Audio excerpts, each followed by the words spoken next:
इसमें बेटा first question से ही स्टार्ट करेंगे। क्वेश्चन नंबर 1 है, a stone is dropped from A building of height h।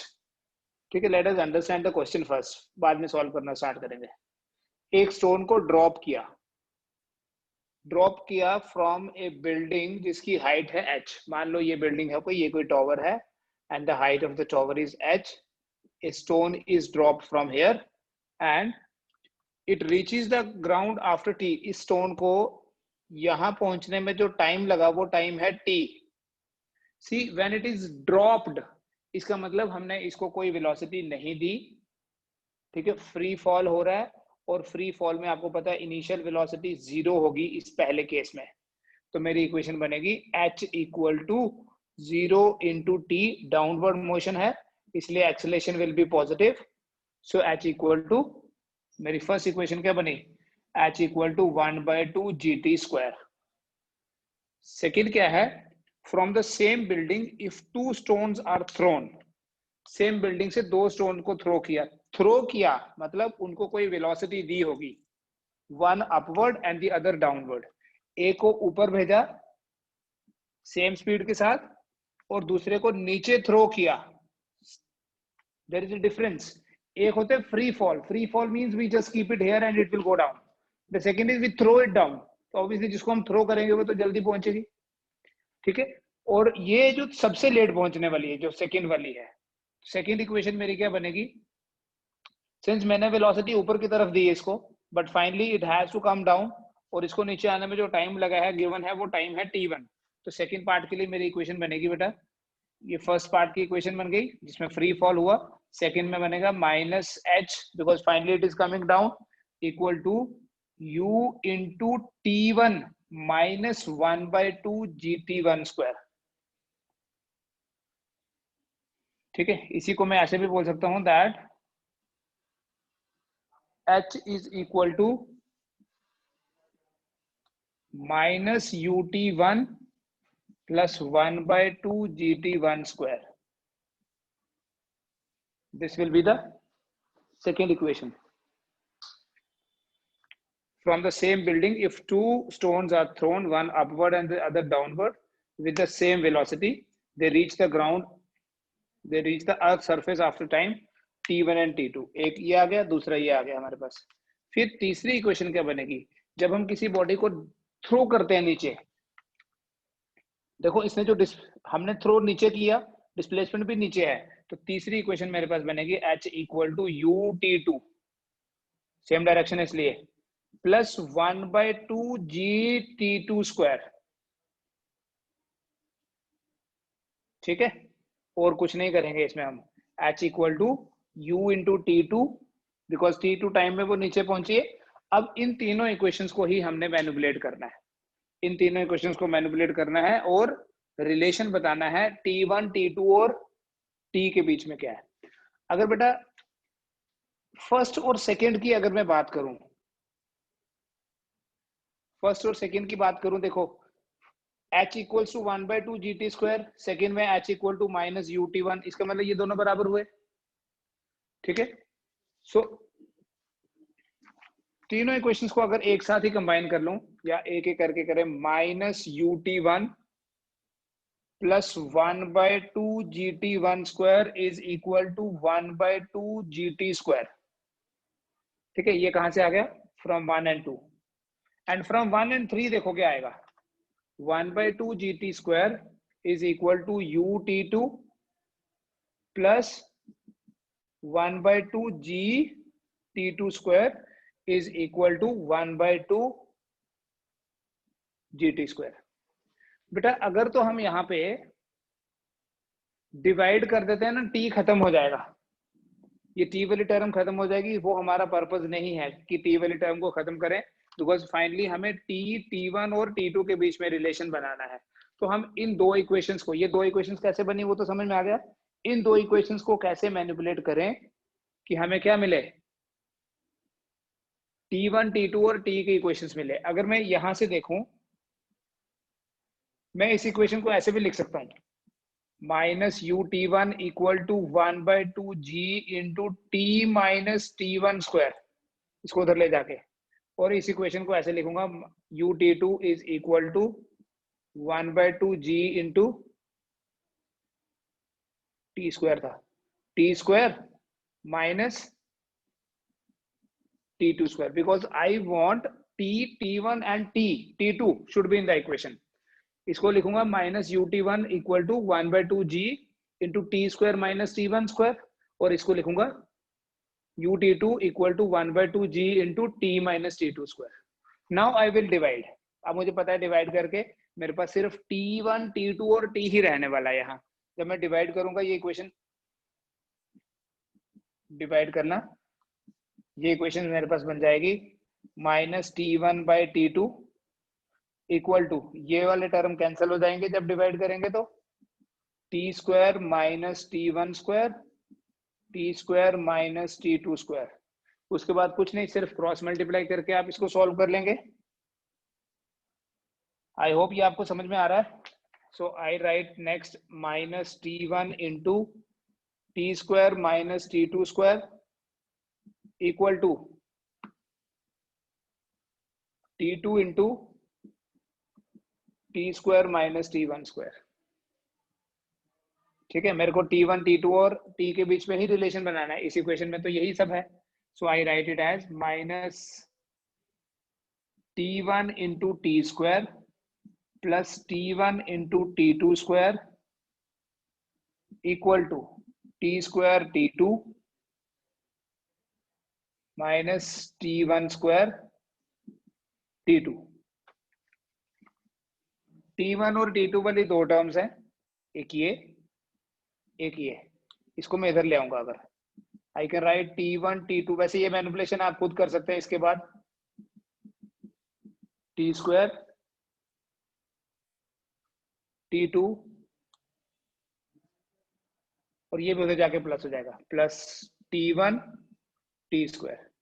फिर इन दोनों में से देखो t1 t2 कॉमन आ जाएगा, ये आ जाएगा t2 plus t1 equal to, इन दोनों में से क्या कॉमन आएगा, t स्क्वायर कॉमन आएगा, t1 प्लस t2 या t2 प्लस t1 एक ही बात है, t2 प्लस t1. फिर ये कैंसिल, तो t स्क्वायर आ गया आपके पास t1 t2, सो t आ जाएगा रूट ऑफ t1 t2. ठीक है, एक बार मैं फिर से आपको समझा रहा हूं. इसमें t1 और t2 क्या है. किसी हाइट से एक ऑब्जेक्ट का फ्री फॉल होता है अगर, और वो ग्राउंड में पहुंचा t1 टाइम में. एक ऑब्जेक्ट को ऊपर फेंका, वो ऊपर गया किसी हाइट पे, u वेलोसिटी से फेंका ना, पहले जाके वेलोसिटी 0 हुई होगी, फिर बढ़ के यहाँ उसको टाइम लगा t2. और तीसरे ऑब्जेक्ट को नीचे फेंका गया है, फ्री फॉल नहीं है, दैट इज t2. तो ये जो t है, जो पहले केस में फ्री फॉल में जो टाइम आया था, this time is related to these two as this t equal to root of t1 t2. So option C होगा आपका correct option. Now come to question number 2. Question 2 ये है, a ball is projected upward from the height above the surface of earth with a velocity v, then at what time the ball strikes the ground. ठीक है, ये question इसी में था. अगर मैं यहां से एक बॉल को फेंकता हूं, यहां से नहीं, किसी हाइट से फेंकते हैं एक बॉल को, किसी हाइट से अगर एक बॉल को ऊपर फेंकते हैं, u वेलोसिटी के साथ ऊपर फेंका, कितने टाइम बाद वो नीचे गिरेगा. We have to derive expression for time. अगर आप ध्यान से देखोगे सारे options, you will see that there is some expression for time. पहले तो देखो ना, इसमें इक्वेशन हमारे पास है minus h equal to vt minus 1/2 gt square. u लिखना होता है, यहाँ वेलोसिटी ऑफ प्रोजेक्शन v दिया है, तो मैं v से ही लिख रहा हूँ. This equation can be manipulated as, we can write it as, इसको इधर ले आओ, 1/2 gt square minus vt minus h equal to 0. 1/2 gt square minus vt minus h equal to 0. इस इक्वेशन को सॉल्व करना है. We have only this equation, और तो कोई इक्वेशन बनेगी नहीं.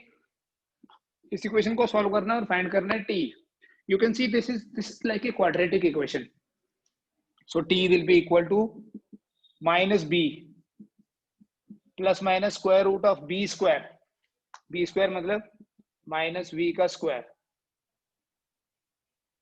Minus 4a 1/2 g into c is minus h divided by 2a,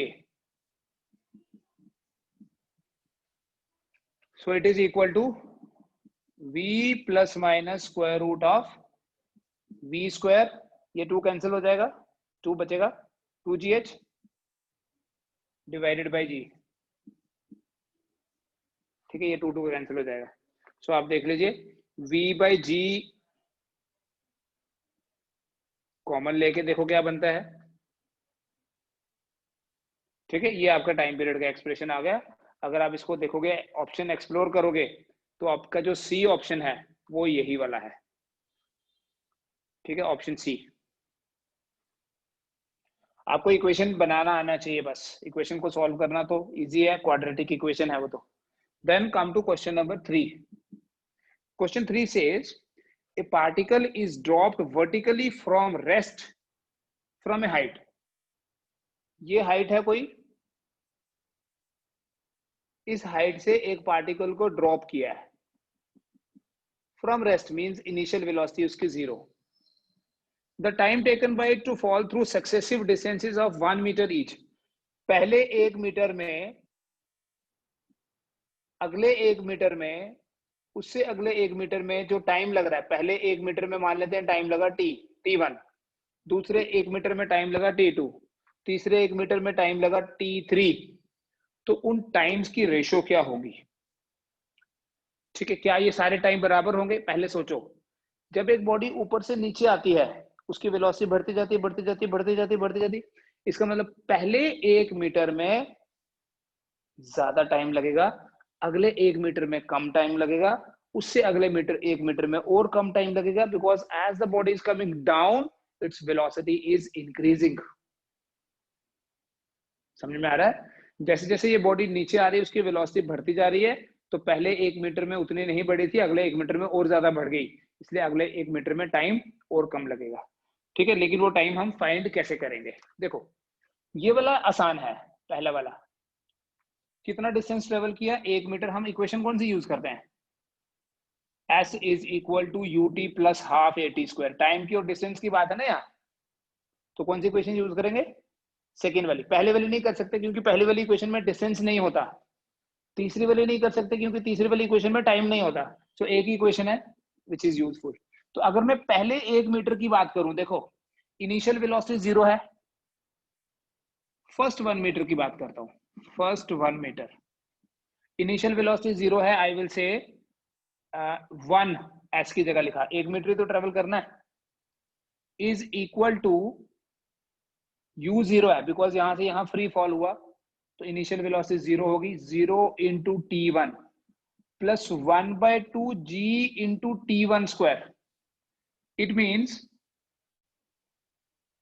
t1 square is equal to 2/g, तो t1 कितना हो गया, रूट ऑफ 2/g।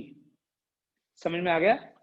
ये मैंने निकाला टाइम, जितने टाइम में पार्टिकल ने पहला 1 मीटर ट्रेवल किया है, दूसरा 1 मीटर कितनी देर में होगा। अब देखो जो दूसरा 1 मीटर है यहां से यहां स्टार्ट हुआ, उसके लिए तो हमें ये पता करना पड़ेगा कि पहले 1 मीटर के बाद उसकी फाइनल वेलोसिटी कितनी हुई, बिकॉज दूसरे 1 मीटर के लिए वही फाइनल वेलोसिटी अब इनिशियल वेलोसिटी बन गई। समझ में आ रहा है? पार्टिकल यहां से यहां आया तो अब यहां उसने कुछ वेलोसिटी एक्वायर करी होगी, ठीक है। इफ ऐसे बोल देता हूं मैं यहीं से, if v1 is the velocity after first 1 metre, then ये v1 कितनी होगी, सीधा लिखेंगे, फर्स्ट 1 मीटर के बाद वेलोसिटी v1 है, it is equal to v1 square is u square plus 2g into 1, तो v1 कितना हो गया, ये तो 0 है, यहां से यहां बॉडी आई, वेलोसिटी इनिशियल 0 थी, तो यहां से बेटा आपके पास v1 कितना बन रहा है, v1 बन रहा है 2gh, नहीं लिखना क्योंकि h तो 1 मीटर है, ये बना v1। मतलब जब पार्टिकल का यहां से फ्री फॉल स्टार्ट हुआ इनिशियल वेलोसिटी 0 थी, 1 मिनट के बाद जो वेलोसिटी v1 बन गई बेटा, ध्यान से समझना, अगले 1 मीटर के लिए वही v1 जो है वो इनिशियल वेलोसिटी है। डिस्टेंस कितना ट्रेवल करना है? 1 मीटर। तो नेक्स्ट 1 मीटर के लिए देखो, ये मैंने फर्स्ट 1 मीटर के लिए लिखा, next 1 metre I will use the same equation as equal to ut plus half at square। मैं लिखूंगा नेक्स्ट 1 मीटर के लिए यहां से यहां 1 इक्वल टू इनिशियल वेलोसिटी है v1, टाइम लग रहा है t2 suppose, plus 1/2 g into t2 square. So I will write 1 is equal to v1 कितना है, root 2g into t2 equal to 1/2 gt square equal to नहीं, plus t2 square.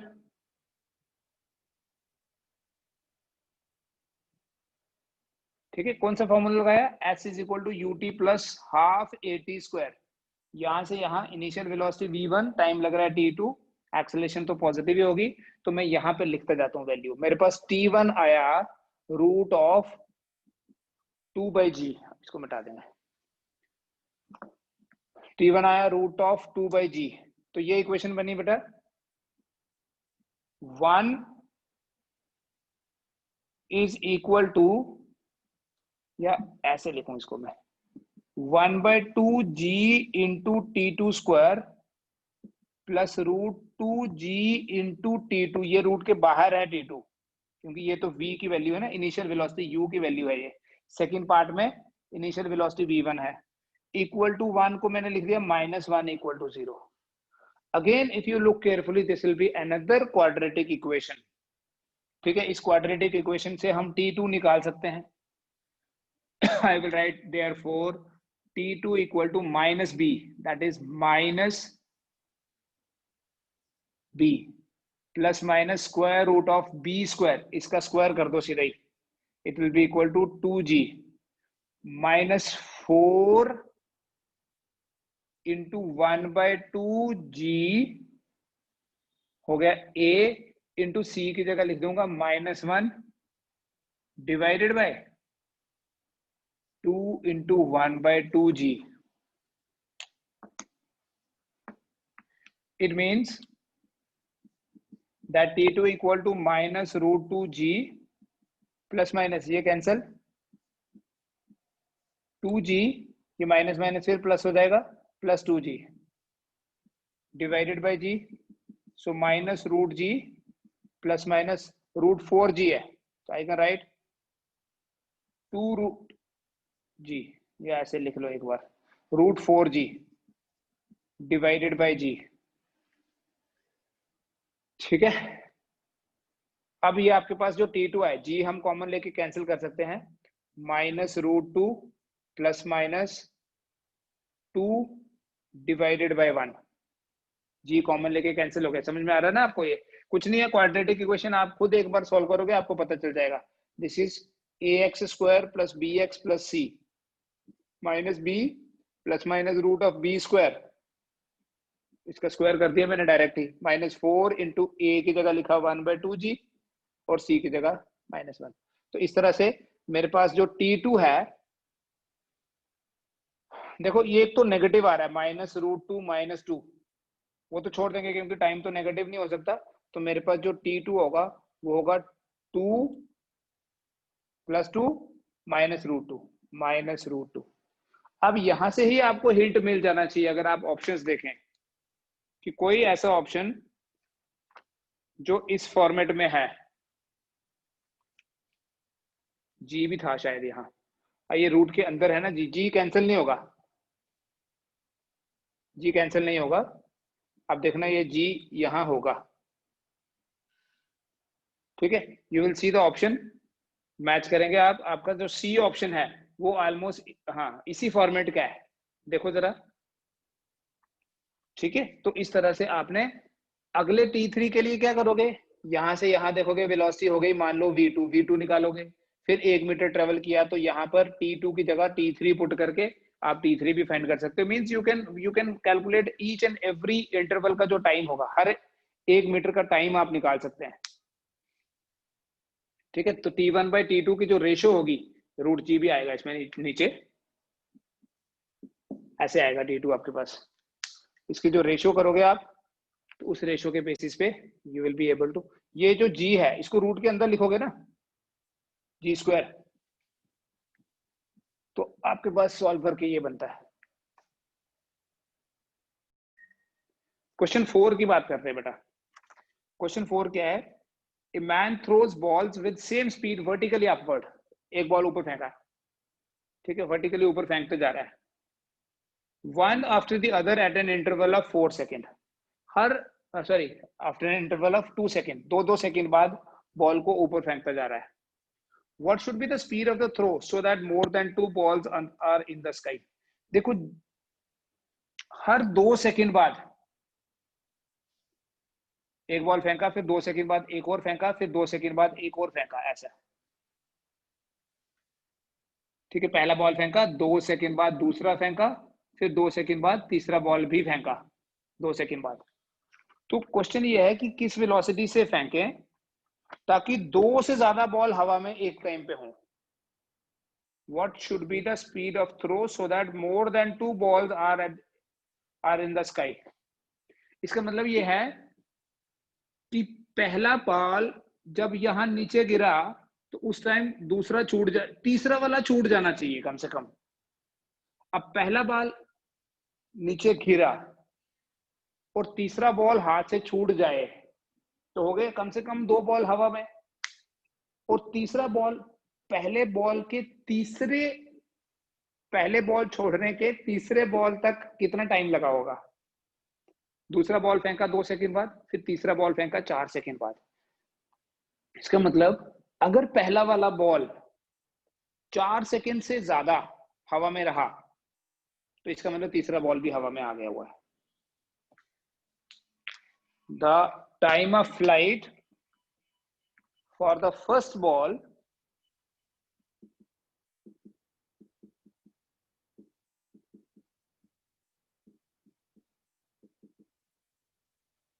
should be more than 4 second ताकि तीसरा छूट जाए। अब कितना time लगता है? देखो, एक बॉल को नीचे से ऊपर जाने में टाइम लगता है U/G, तो नीचे आने में भी तो U/G लगता है। इसका मतलब ये जो 2U/G है, it should be greater than equal to 4, या T should be greater than equal to बोल रहे हैं। बोलने का क्या मतलब है कि अगर बराबर होगा तो तीसरा छूटेगा जिस मोमेंट पे, उसी मोमेंट पे पहले पहुंचेगा। लेकिन अगर उससे ज्यादा होगा तो तीसरा भी हवा में ही होगा बिफोर द फर्स्ट रीचेस। तो मोर देन 2 मतलब 3 भी हो सकते हैं साइमल्टेनियसली हवा में। 2U/G should be greater then, समझ में आ गया ये concept? So U should be greater then 2G। ये 2 और 2 कैंसल, G इधर चला जाएगा।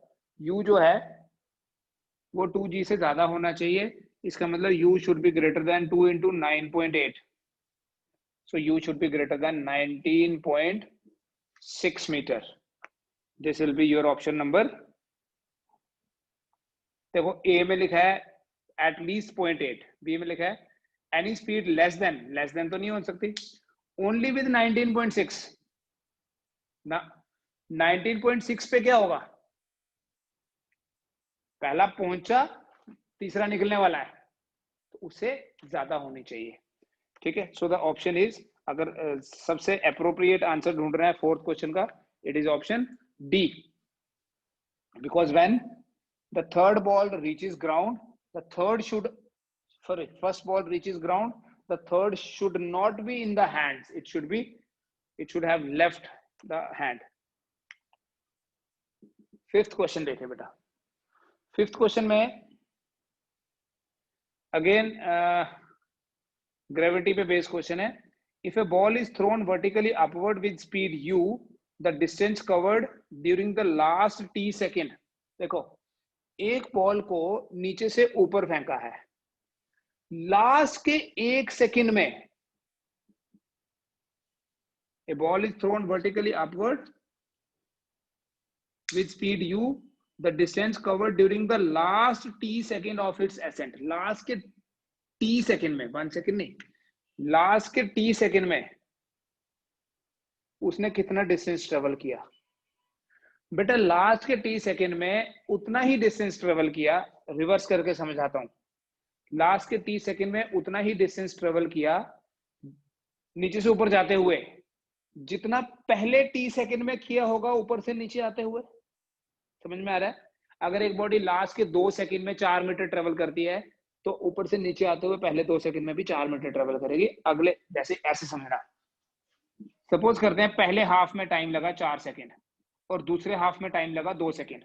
इसका मतलब दूसरे हाफ में यहां से यहां 2 लगे, तो यहां से यहां भी तो 2 सेकंड ही लगेगा, क्योंकि यहां पर वेलोसिटी अभी उतनी नहीं बढ़ी, यहां और बढ़ गई है वेलोसिटी, तो यहां तो उतने टाइम लगेगा।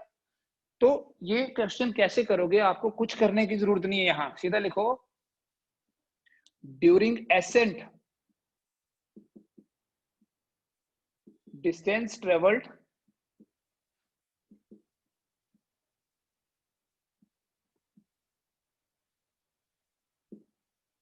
in the last t seconds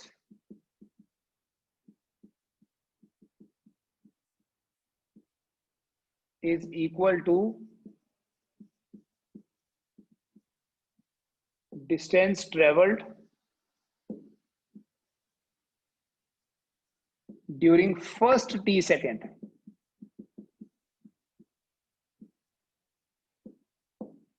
in the downward journey। उस डाउनवर्ड जर्नी में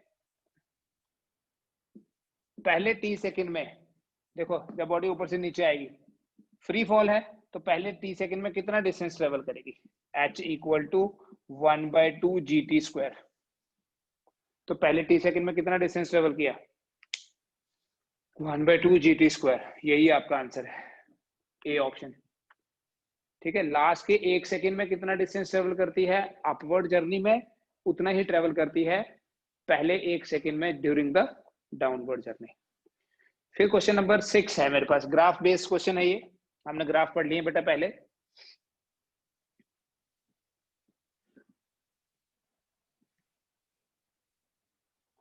question 6 says a ball is thrown vertically upward। ठीक है, which of the following graph represent velocity time graph during its flight। एक ball को नीचे से ऊपर फेंका है, फिर वो नीचे भी आया होगा ऑब्वियसली। तो इस पूरे टाइम ऑफ फ्लाइट का, टाइम ऑफ फ्लाइट वो टाइम होता है जितनी देर के लिए ये बॉल हवा में है। इस पूरे टाइम ऑफ फ्लाइट का वेलोसिटी टाइम ग्राफ बताना है। What will be the nature of velocity time graph? देखो बेटा, देयर इज अ डिफरेंस। अगर स्पीड टाइम की बात की होती तो हम कुछ और बात करते हैं। यहाँ वेलोसिटी टाइम बोला, अगर यहाँ पर किसी पर्टिकुलर टाइम पे वेलोसिटी v डैश है तो इसी हाइट पे वेलोसिटी माइनस v डैश होगी डाउनवर्ड में। अपवर्ड में अगर किसी जगह v डैश तो डाउनवर्ड में minus v dash. You have all the 4 options. देखिए, अगर हम किसी बॉडी को नीचे से ऊपर फेंक रहे हैं तो इसका मतलब सिंपली ये है कि हमने उसको कोई ना कोई वेलोसिटी दी होगी तभी तो ऊपर फेंका। इसका मतलब जीरो टाइम पे तो कुछ वेलोसिटी उसके पास है ही, जीरो टाइम पे उसके पास वेलोसिटी है। धीरे धीरे ऊपर जा रहा है, किसी टाइम पे वो वेलोसिटी 0 हो गई, उसके बाद वो बढ़ने लगी और वापस उतनी ही हो गई जितनी यहां से दी थी, लेकिन अपोजिट डायरेक्शन में। तो अगर आप ये सारे ग्राफ देखो, पहला वाला ग्राफ तो हो ही नहीं सकता, क्योंकि पहले वाले ग्राफ में आपको दिख रहा है वेलोसिटी का मैग्नीट्यूड तो चेंज हो रहा है, डायरेक्शन तो रिवर्स की नहीं। ठीक है, स्पीड का ही दिखाया हुआ है, डायरेक्शन मतलब नीचे नेगेटिव तो आया नहीं। दूसरा ग्राफ भी पॉसिबल नहीं है, क्योंकि दूसरे ग्राफ के अकॉर्डिंगली देखो टाइम वापस पीछे आ रहा है, टाइम का रिट्रेस नहीं हो सकता। तीसरा graph is again not possible graph. Fourth graph देखिए, जीरो टाइम पे कुछ वेलोसिटी है, टी टाइम पे वेलोसिटी 0 हो गई, उसके बाद वेलोसिटी बढ़ने लगी बट अपोजिट डायरेक्शन में। So this is the velocity time graph. हाँ, अगर स्पीड टाइम ग्राफ बोला होता, डिफरेंस समझो बेटा, अगर स्पीड टाइम ग्राफ बोला होता, ये मैग्नीट्यूड लिख रहा हूं, ये मैंने डायरेक्शन भी इधर बना दी, ये वेलोसिटी है और ये स्पीड है। अगर स्पीड टाइम बोला होता, जीरो टाइम पे हमने कुछ स्पीड दी फिर वो स्पीड 0 हो गई और उसके बाद फिर बढ़ने लगी।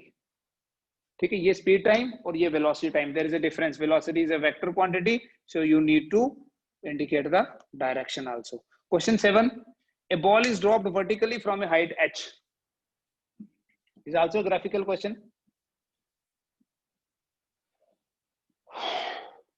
एक बॉल को ड्रॉप किया from A free fall. A ball is dropped vertically from a height h above the ground. It hits the ground and bounces. अच्छा, ग्राउंड को हिट करने के बाद ये d/2 तक ही वापस आया, d से गिरा और d/2 तक आया. Neglecting subsequent motion and उसके बाद सपोज करो उसके बाद कुछ नहीं हुआ, बस इतना ही एज्यूम करना है. And air resistance भी neglect करो. What is the graph between velocity and height? Velocity and height. h height पे कितनी velocity थी, d height पे कितनी velocity थी, 0.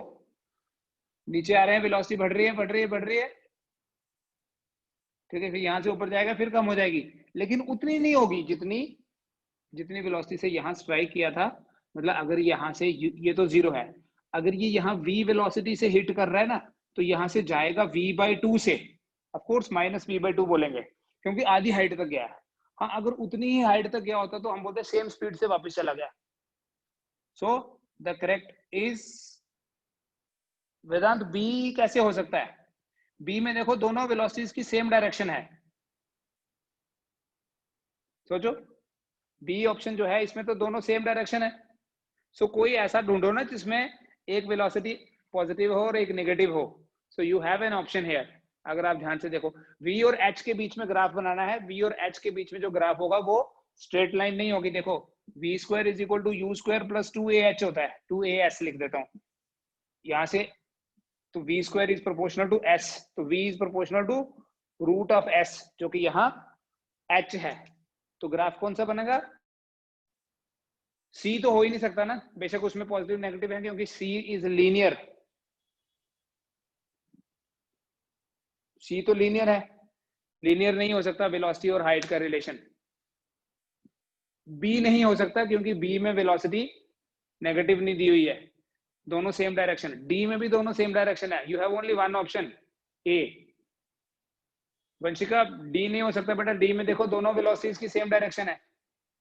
ठीक है, एक वेलोसिटी नीचे की तरफ थी, ये v अगर नीचे की तरफ है तो ये -v/2 ऊपर की तरफ है. The option A will be the correct option.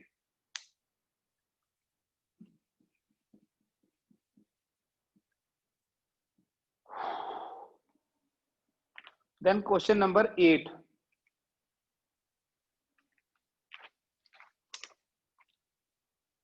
किसी हॉरिजॉन्टल सरफेस पे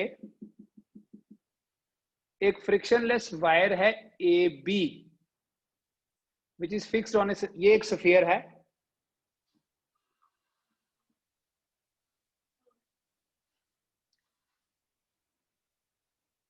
AB, ये C, this is O and this is theta. ठीक है, और ये बोला है a frictionless wire AB is fixed on a sphere of radius r. Radius of the sphere is this r. The time taken by this ball to slip from slip, यहां से एक ball slip होके आ रहा है. There is a difference between slipping and rolling. अभी rolling motion नहीं पढ़ा आपने. स्लिप होके आ रहा है, स्लाइड होके आ रहा है. स्लिप होके आना मतलब स्लाइड होके आना है. There is no friction. What is the time taken from A to B? A से लेके बी तक कितना टाइम लगेगा? ऐसे नॉर्मली देखो हम क्या बोलते हैं, टाइम ऊपर से नीचे आने में लगता है 2h/g. ठीक है, फ्री फॉल जब होता है. तो यहां पर इस डायरेक्शन में acceleration due to gravity g तो नहीं है, g तो इधर होती है. ठीक है, करिए question A. Acceleration along A B कितना होगा?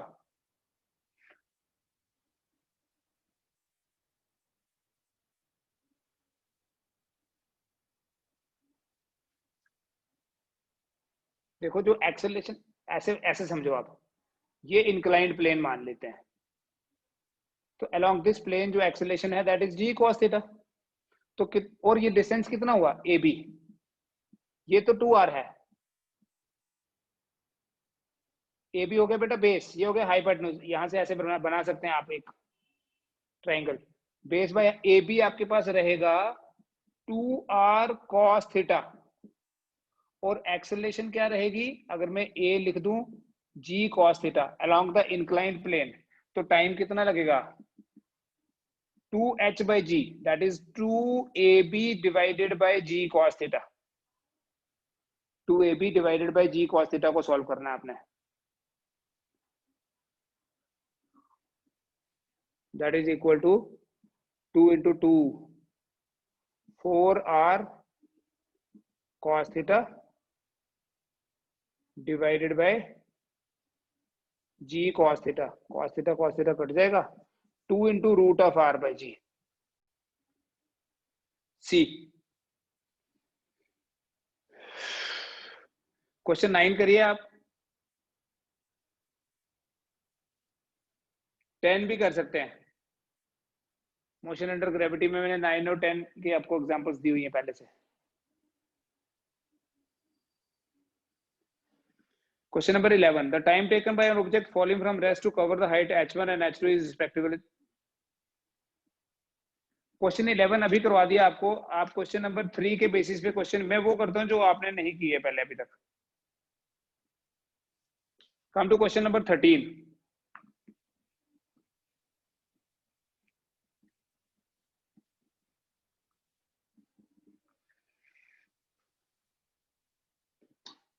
From the top of a tower, is particle is thrown vertically downward with velocity 10.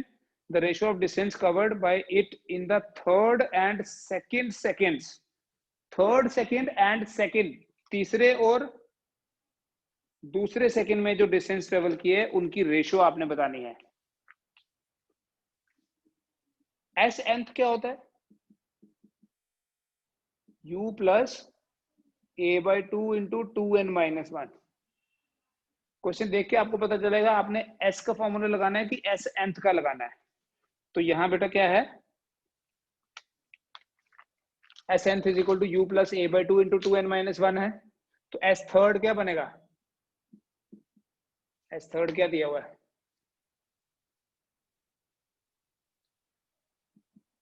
u is 10 plus g by 2 2 into 3 minus 1।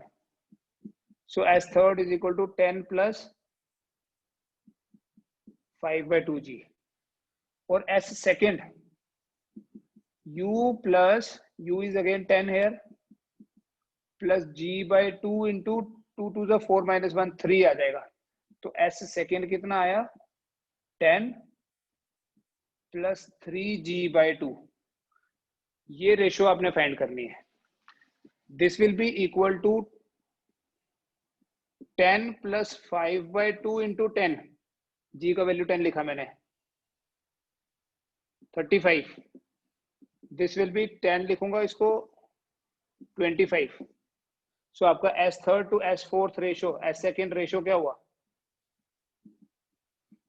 35-25।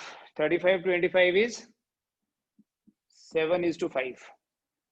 B option.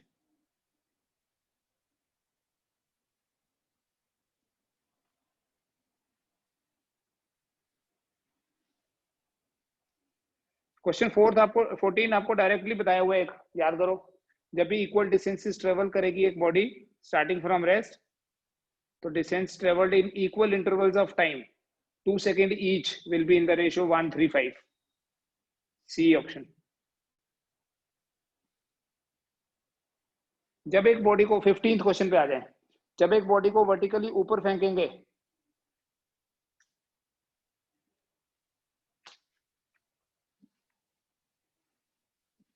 when a body is thrown upward with acceleration a, the effective acceleration of a body when thrown upward with acceleration a will be, एक body को अगर हम a acceleration के साथ ऊपर फेंकें तो उसकी effective acceleration कितनी होगी। इजी क्वेश्चन है। देखो बॉडी ऊपर जा रही है, अब जितनी देर ये बॉडी ऊपर जा रही है उसके ऊपर जो एक्सेलरेशन ड्यू टू ग्रेविटी है वो तो डाउनवर्ड ही होती है, तो नेट एक्सेलरेशन क्या होगी? Acceleration is a vector quantity, net acceleration will B a minus g. An aeroplane is moving with a velocity, drops a packet from a height, the time taken by the packet to reach the ground will be. वैसे ये projectile motion का question है,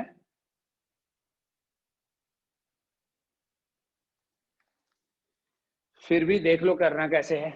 projectile भी हम start करेंगे।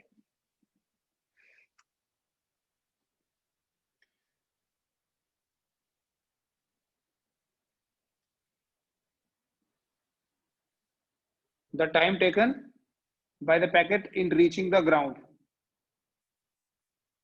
Time बताना सीधा, देखो टाइम तो डिपेंड करता ही नहीं है यू पे, 2h/√2h/j आएगा सीधा आपके पास, कुछ और करने की जरूरत नहीं है। 2 trains each 50 मीटर लॉन्ग और ट्रेवलिंग इन अपोजिट डायरेक्शन, ये किया हुआ क्वेश्चन है। Time of crossing opposite direction में क्या होता है बेटा? टाइम ऑफ क्रॉसिंग होता है L1 + L2 divided by V1 + V2, relative motion में पढ़ा था। So that would be 50 + 50 divided by 25, 10 + 15, 10 + 15, so this is 100, 10 + 15 है divided by 25 equal to 4 second. ठीक है, बाकी आप ट्राई करें, कल भी हम डिस्कस करेंगे यही वाली असाइनमेंट, या कोई और भी मैं आपके साथ शेयर करूंगा। ठीक है, इस टाइम पे अभी हम यही पढ़ेंगे।